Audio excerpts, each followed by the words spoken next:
কোনো কারণে যদি উনি আসর না পড়তে পারেন তাহলে মাগরিবের আগে কি পড়তে পারবেন?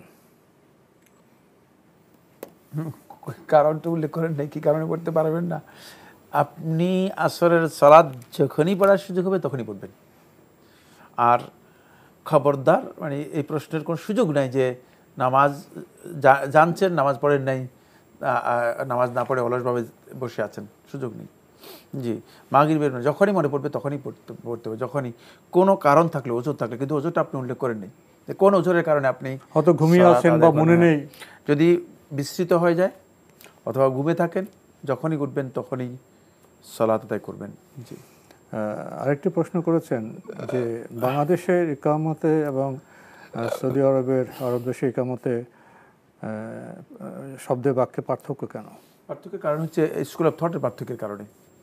আমাদের এখানে স্কুল অফ থট যেটা অনুসরণ করা হয়ে থাকে, যে মাযহাব অনুসরণ করা হয়ে থাকে, দৃষ্টিভঙ্গি, সেটা হচ্ছে হানাফি মাযহাব অনুসরণ করা হয়ে থাকে। আর ওখানে যেই দৃষ্টিভঙ্গি অনুসরণ করা থাকে সে হচ্ছে আসহাবুল হাদিস, মুহাদ্দিসিনদের যেই মানে দৃষ্টিভঙ্গি রয়েছে সেটাকে অনুসরণ করা হয়ে থাকে। সেখানে যা দৃষ্টি প্রাধান্য দেওয়া হয়েছে বিলাল ইবনে রাবাহ রাদিয়াল্লাহু তাআলা হাদিসকে প্রাধান্য দেওয়া হয়েছে। আর এখানে যা দৃষ্টি প্রাধান্য দেওয়া হয়েছে আবু মাহজুরা রাদিয়াল্লাহু তাআলা হাদিসকে গ্রহণ করা হয়েছে। দুইটাই গ্রহণযোগ্য, দুইটাই সহিহ। তাহলে কোনো সমস্যা নেই যে যেটা আমল করতে পারবেন। ভাই এখানে কোনো চিন্তার কারণ নেই, সমস্যার কারণ নেই।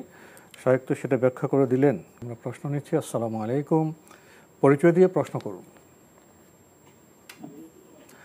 লাইনে আছেন? জি আছি, লাইনে আছি। আমি দিনাজপুর থেকে আব্দুর রহমান বলছি।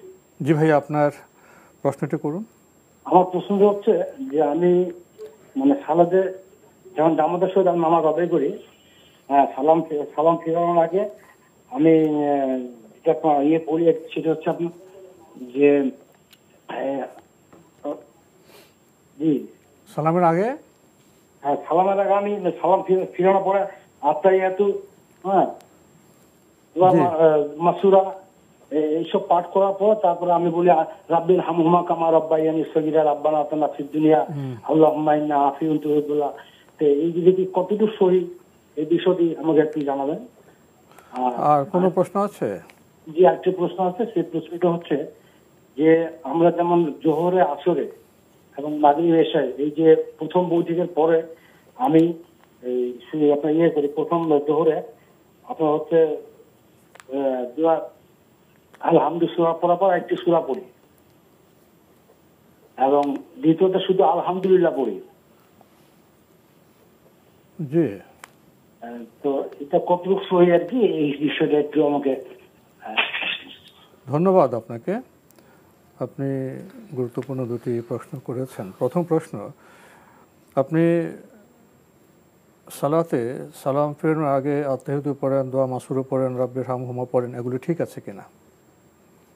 পড়তে পারেন, পড়া জায়েজ। তবে সালাতে সালাম ফিরানোর আগে নবী সাল্লাল্লাহু আলাইহি ওয়াসাল্লামের যে সমস্ত মাসুরাত রয়েছে, মাসুরাত হচ্ছে ওই সমস্ত দোয়া যেগুলো রাসূলুল্লাহ সাল্লাল্লাহু আলাইহি ওয়াসাল্লামের কাছ থেকে সহিহ সনদে বর্ণিত হয়েছে।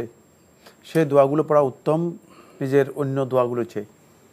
আপনি যেগুলো পড়তেছেন সেগুলো আপনি জানেন এই হিসেবে পড়তেছেন আর কি, কিন্তু আপনি শিখে নেওয়ার জন্য চেষ্টা করুন নবী সাল্লাল্লাহু আলাইহি ওয়াসাল্লাম যে দোয়াগুলো পড়েছেন সেগুলো। যদি সেগুলো পড়েন এটা আপনার জন্য সবচেয়ে উত্তম। নবী সাল্লাল্লাহু আলাইহি ওয়াসাল্লাম যে দোয়াগুলো করেছেন, যে দোয়াগুলো নবী সাল্লাল্লাহু আলাইহি ওয়াসাল্লাম পড়েছেন সেগুলো উত্তম, এতে কোনো সন্দেহ নেই। কিন্তু এছাড়া যদি কোনো দোয়া কেউ পড়েন, যেহেতু আবু দাউদের একটি রিওয়ায়াতের মধ্যে রাসূলুল্লাহ সাল্লাল্লাহু আলাইহি ওয়াসাল্লাম থেকে বর্ণিত হয়েছে, রাসূলুল্লাহ সাল্লাল্লাহু আলাইহি ওয়াসাল্লাম ফালিয়াতাখায়্যার মা ইয়াশাউ মিনাদ দুআ, সে যা ইচ্ছা করে দোয়া থেকে তা করতে পারবে, সে ধরনের দোয়া সে করতে পারবে। এই অনুমোদন যেহেতু দেওয়া আছে তাহলে দোয়া আপনি করতে পারবেন। কিন্তু নবী সাল্লাল্লাহু আলাইহি ওয়াসাল্লামের দোয়াগুলো সুন্নাহ সম্মত এবং এগুলো হচ্ছে ব্যাপক অর্থবোধক দোয়া, সেগুলোকে অগ্রাধিকার দেবেন। দ্বিতীয় প্রশ্নটিতে উনি উল্লেখ করেছেন জোহর, আসর, মাগরিব, এশা, অর্থাৎ যেগুলো 2 রাকাতের বেশি, সেখানে আলহামদু সূরার সাথে উনি অন্য সূরা মিলান। আর কোন কোন রাকাতে শুধু সূরা ফাতিহা পড়বেন?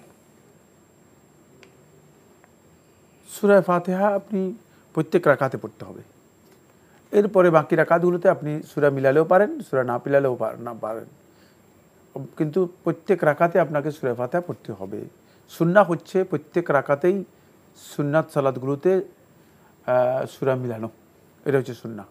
আবার বলছি, প্রত্যেক রাকাতে সূরা ফাতিহার পরে সূরা মিলানো বা অন্য সূরা অন্য আয়াত তিলাওয়াত করা, এটি হচ্ছে সুন্নাহ।